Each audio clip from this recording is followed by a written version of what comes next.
Tres décadas de destierro y desunión, 30 años de duro exilio, extranjero domicilio, qué pena de son que canta, errante generación. Saludos amigos de Cuba y su historia, parte de la programación en español de la WLRN, Canal 17, Televisión Pública. Mi nombre es Alberto Müller y en el día de hoy Cuba y su historia se adentra en una historia no solamente real, sino muy bonita, muy constructiva, muy educativa. Tenemos hoy como invitado a un sociólogo, pero no un sociólogo común, un sociólogo que además es de los pocos cubanos que han recibido el premio Princesa de Asturias de España, que premia estudios singulares de mucha calidad. Me refiero a Alejandro Portes. Bienvenido a Cuba y su historia. Alejandro, ¿cómo estás? Muy bien, gracias Alberto. Debo compartir con los amigos oyentes, conocí a Alejandro Portes cuando tenía 16 años. En esa época pues nosotros estábamos enfrascados en una lucha para que Cuba no fuese comunista y Alejandro se enroló, pero como era menor de edad, tuvo dificultades y no pudimos nosotros llevarlos a Cuba como hubiésemos querido, ¿no? Me refiero al grupo con el cual nos conocimos, ¿no? Pero bueno, eso, hemos mantenido la amistad, a pesar de que, bueno, yo tuve que cumplir mis años de presidio. Él estudió sociología. Bienvenido a Cuba y su historia, Alejandro. Cuéntanos cómo estás. Muy bien, muy satisfecho de volvernos a encontrar y poder mantener este diálogo contigo, Alberto. Qué bueno. Estudiaste sociología, que es una ciencia de por sí muy bonita, porque estudia el desarrollo del ser humano en la sociedad, o sea, todas sus variantes, todos sus pequeños misterios, ¿no? Háblanos un poco de esa etapa, cómo llegaste a tu carrera y cómo... Bueno, tiene mucho que ver contigo, porque en esa asociación, en ese grupo que estábamos nosotros, cuando ustedes fueron a parar en prisión y los iban a fusilar en Cuba, estamos hablando de 1961, después de Playa Girón, y se hizo el esfuerzo desde Miami de enviar delegaciones a diversos países latinoamericanos. A mí me tocó ir con otros amigos a Chile, y para para convencer al gobierno chileno que tenía relaciones con Cuba en ese momento, que interviniera a favor de los estudiantes cubanos que iban a fusilar, uno de los cuales eras tú. Sí. Esas misiones tuvieron éxito porque agitamos tanto que al final les cambiaron la pena de muerte por pena de prisión. Pero en ese interín, cuando yo estaba allá en Chile, tuve la oportunidad de hablar con el fundador de la Escuela de Sociología de la Universidad Católica en Chile, que se llama el padre Roger Bekemans. Muy importante eso. Y Bekemans nos dio la oportunidad nos invitó a los que estábamos, entre ellos nuestro común amigo Nelson Amaro, sí, para volver a la universidad a estudiar. Y yo decidí por sociología por lo siguiente, Alberto. Yo no entendía a mi edad qué nos había pasado en Cuba. O sea, un día era un estudiante avanzado del Instituto de la Víbora con un buen expediente y todo, y del día siguiente me encuentro en Miami, expulsado con mi familia, sin saber qué era lo que había pasado. Pues no sabíamos. Y la sociología para mí en ese momento, era una explicación. Fue un vehículo para entender cuáles eran las fuerzas sociales que habían llevado a la tragedia de nuestro país. Esa fue la primera cosa que le debo a la sociología. Ahora, Alejandro, yo quería no demorar con los amigos oyentes, porque si lo hemos traído hoy aquí, que es un programa sobre Cuba y su historia, Alejandro es su historia. O sea, Alejandro es de los poquísimos cubanos que han recibido el premio Princesa de Asturias. Entonces yo quisiera que tú le explicaras a los amigos oyentes la naturaleza del premio y, por supuesto, por qué recibiste el premio.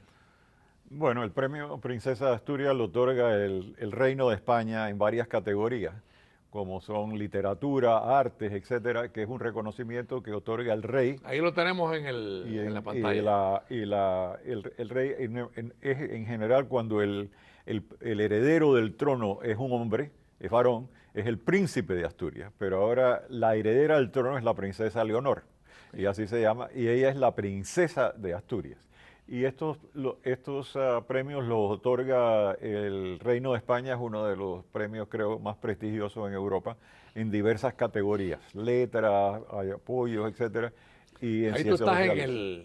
en el edificio Sí, que otorga el premio, ¿no? sí, sí. Eso Que es en fue- Oviedo, Eso es en Oviedo, que es la capital de de Asturias. Muy bonita ciudad, por cierto. Y lo otorga el jurado de acuerdo a sus criterios en términos de distinción mundial y uno no puede candidatarse, tiene que ser nominado por otras personas, etc.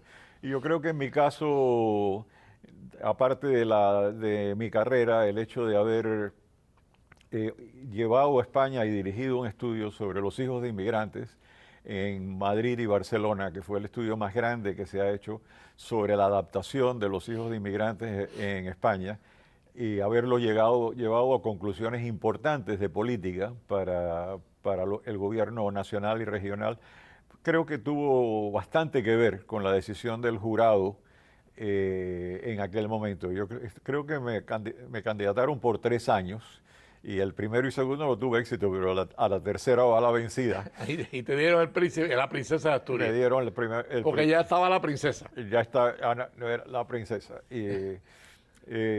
Como anécdota, cuando en las celebraciones en Oviedo, en octubre del 2019, estaba el rey, la reina y la princesa, y en determinado momento la reina se aproxima con la princesa Leonor y me dice: profesor Portes, en 5 minutos explíquele a mi hija por qué la inmigración es importante para nuestro país. Qué bonita anécdota. ¿Y qué le dijiste?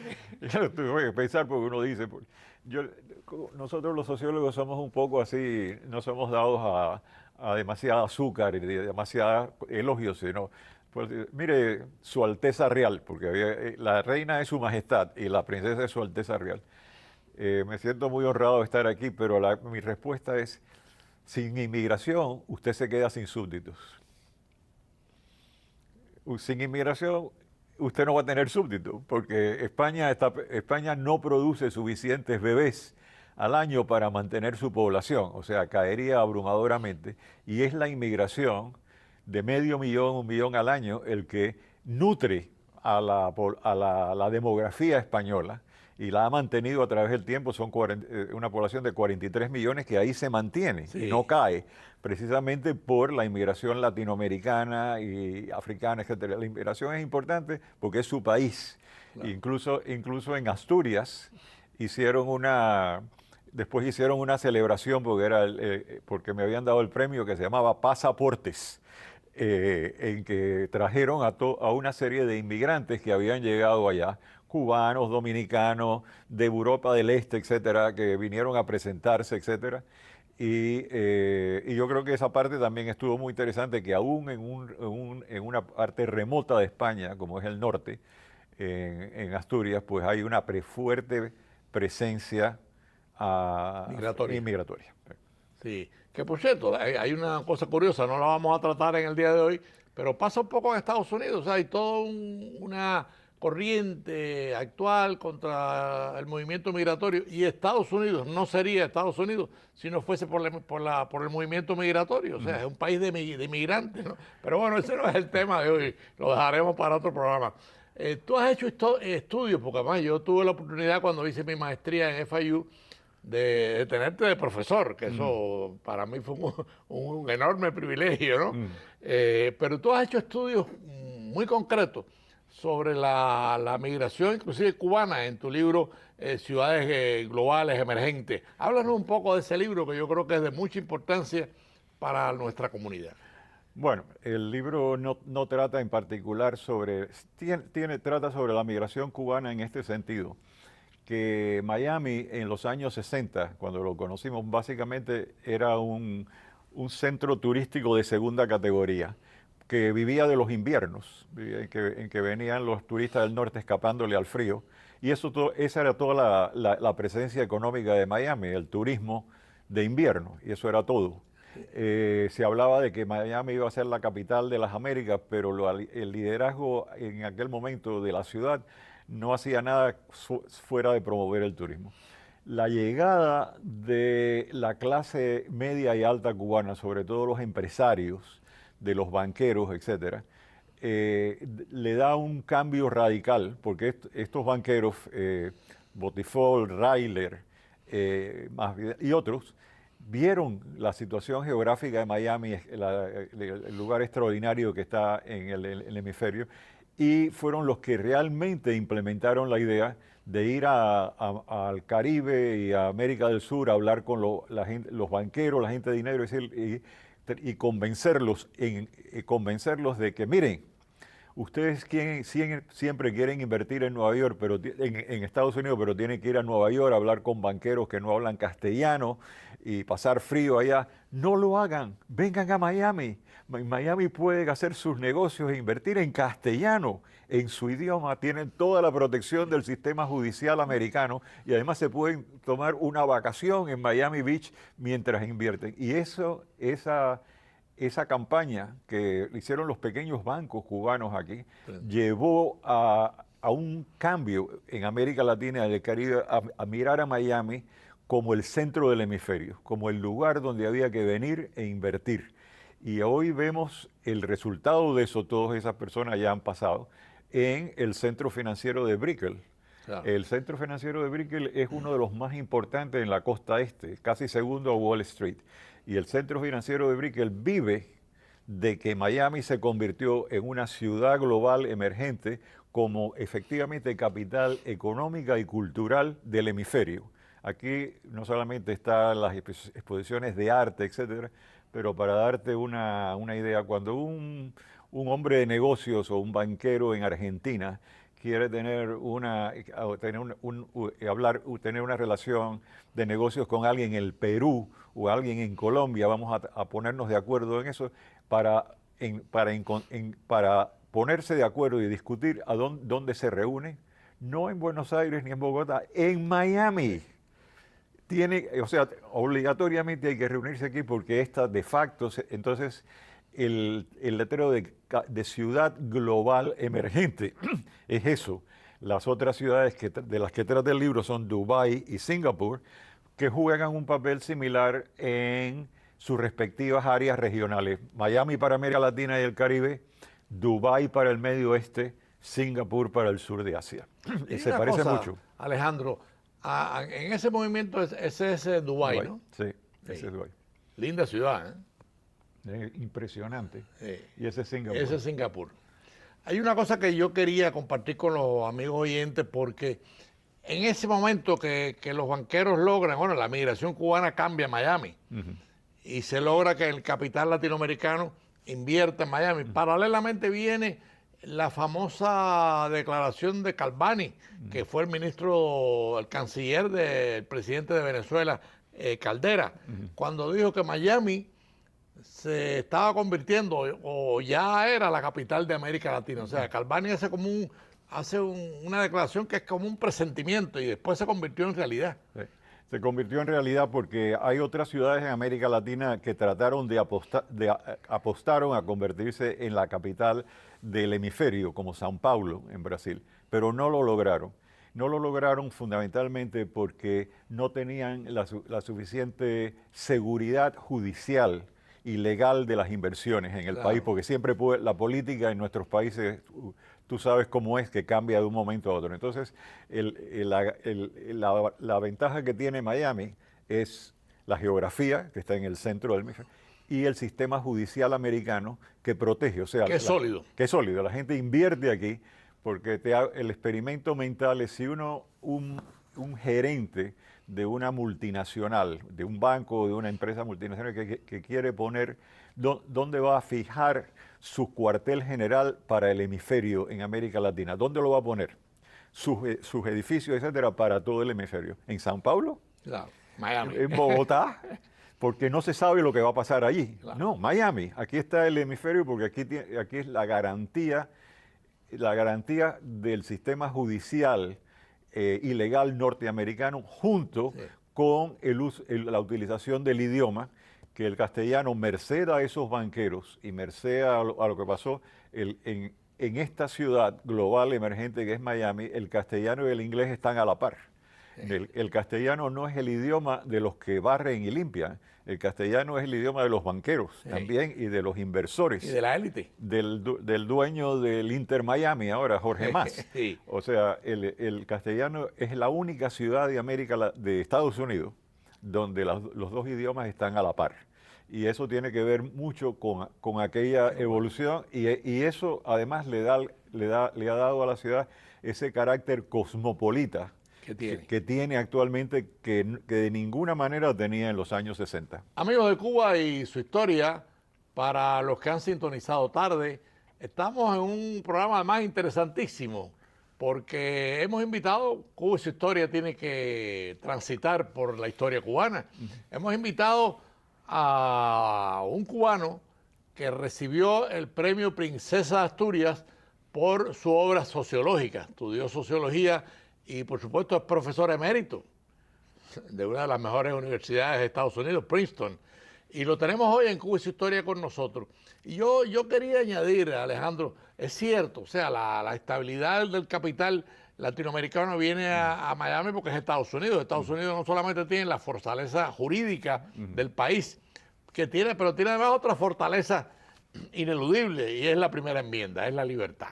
O sea, este es un país de libertades y es un país que es muy difícil de mover de esa garantía jurídica que tú mencionas y por supuesto de limitar la libertad. Yo creo que son dos temas importantes, pero bueno, ahí te dejo con tu explicación, que te interrumpí porque ya estábamos a mitad del tiempo del programa, pero definitivamente Miami se ha convertido en una ciudad emergente de las más importantes de Estados Unidos. Bueno, para el hemisferio, o sea, hay otras ciudades pero esta ciudad es lo que se llama una ciudad global, es una ciudad que trasciende el estado-nación en que está. O sea, no es solamente, Miami no es una ciudad solamente americana, aunque está en Estados Unidos, sino una ciudad que se proyecta más allá del estado-nación donde está como centro económico, financiero y cultural de una gran área que es el Caribe y América Latina. Claro. Y todo el mundo, lo que es importante es que la proyección de Miami en el hemisferio occidental ha crecido tanto que toda la gente de clase alta y clase media en estos países que quieren asegurar sus fortunas o que quieren tener una inversión fuera, ¿a dónde van a invertir? ¿En Dallas? Claro. ¿En Georgia. Houston? ¿En Georgia? No, aquí. Todo el mundo sueña con tener un condominio en Miami. Pero yo quería aprovechar, y por supuesto los amigos de Cuba y su historia lo van a agradecer. Tú has hecho estudios muy precisos en Miami, inclusive en Hialeah, de todo el movimiento migratorio cubano. Háblanos un poco de eso. Ese es otro estudio, esa es otra cosa que que he seguido a través del tiempo y que va a salir ahora la 5ª edición de mi libro sobre la América inmigrante, que tiene mucho que ver con eso. Pero en estudios recientes es sobre las diversas olas de la inmigración, porque la migración de los 60, después vino los 70, después vino el Mariel, y ahora hay en los últimos años ha habido una inmigración muy fuerte de Cuba, casi 250.000 de personas que cruzaron la frontera.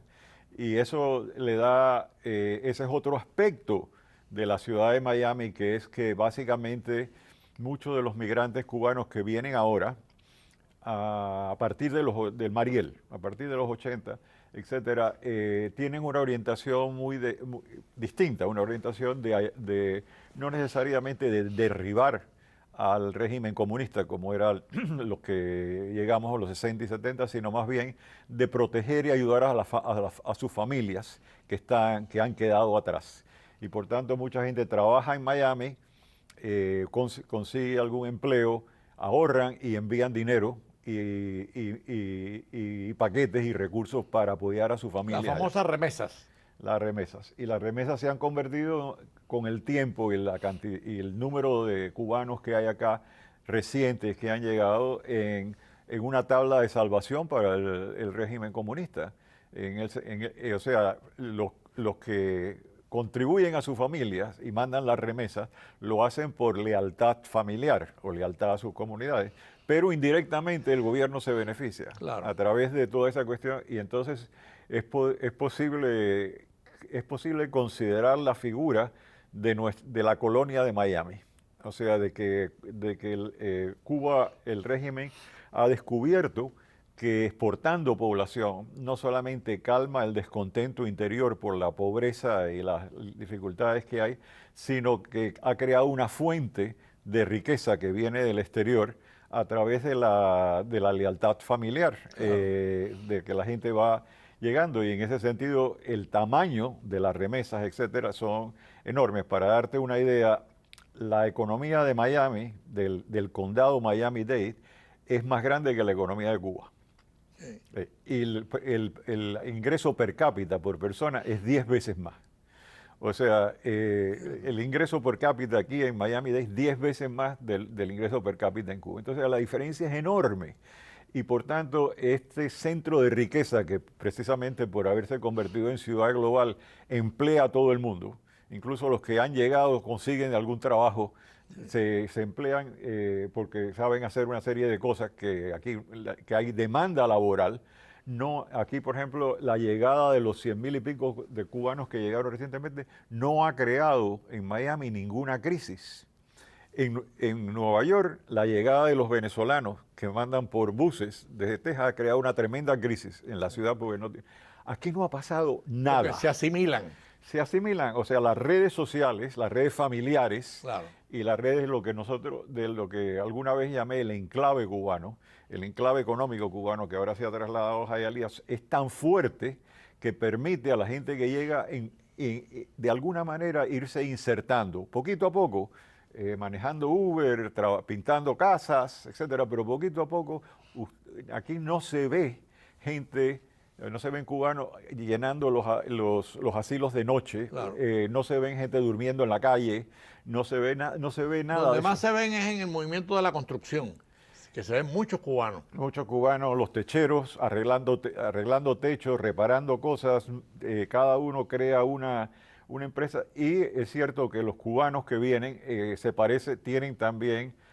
siguen teniendo, como los banqueros de los 60, un empuje y una iniciativa clara de subir, de buscar la forma, de alguna manera, de insertarse en la economía de Miami, en la economía del país, etcétera. Son gente muy ambiciosa que trata de levantar eso, y en parte por ellos mismos y en parte para ayudar a sus familias. Y eso ha generado un tremendo tráfico entre Cuba y su colonia de Miami. Sí, sin embargo, hay una cosa interesante, tú lo mencionas, ¿no?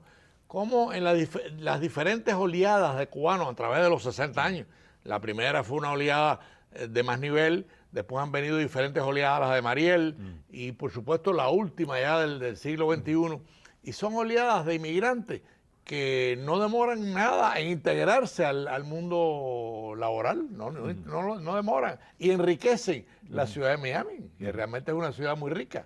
Bueno, en realidad hay que decir que la mayoría de los cubanos, los inmigrantes, son personas educadas, de algún nivel de educación. Sí. O sea, en Cuba, a pesar de todo, hay educación primaria y secundaria. La gente no son analfabetos.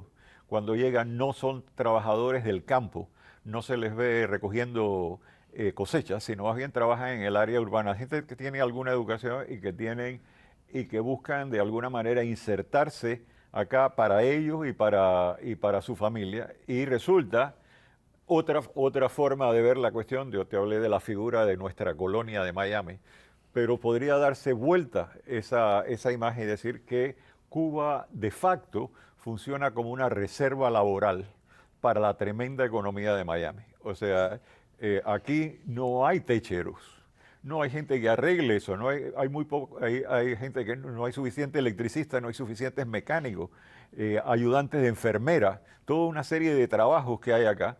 Y entonces esta gente, estos cubanos que llegan ahora muchas veces se insertan para llenar la demanda laboral de una ciudad muy pujante, cuya economía crece muy rápidamente.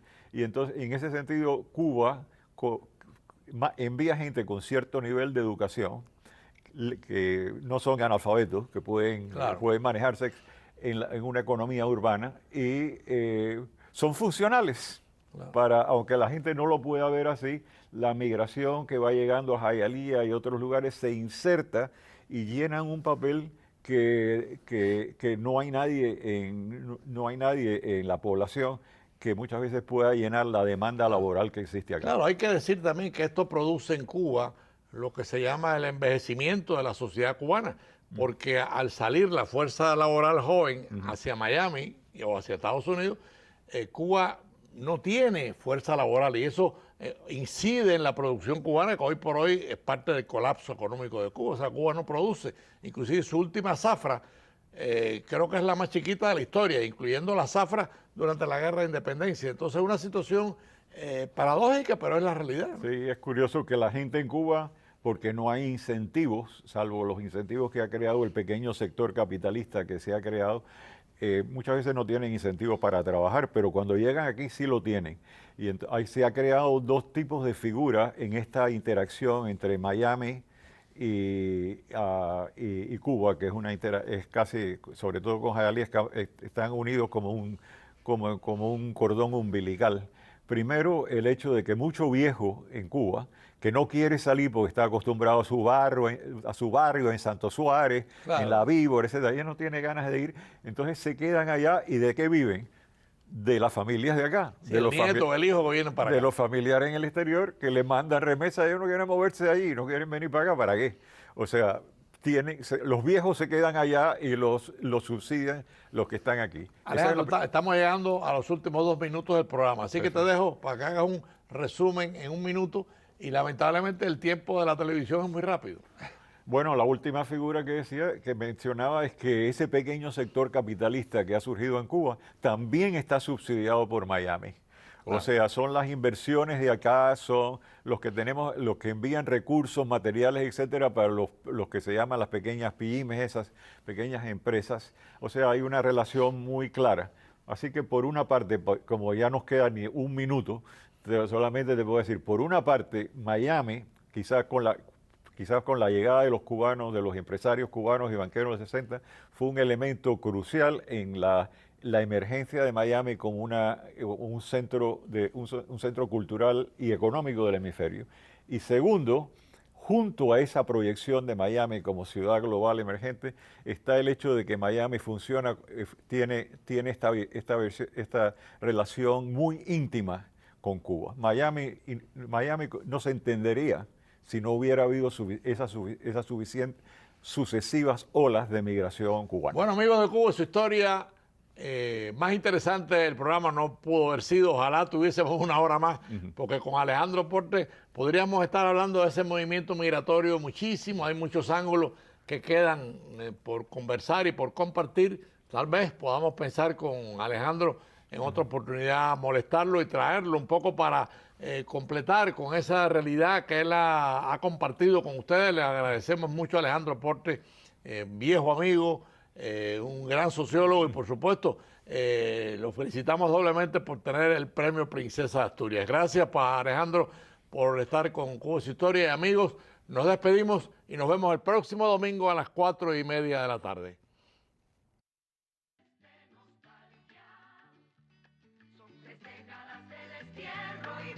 Yo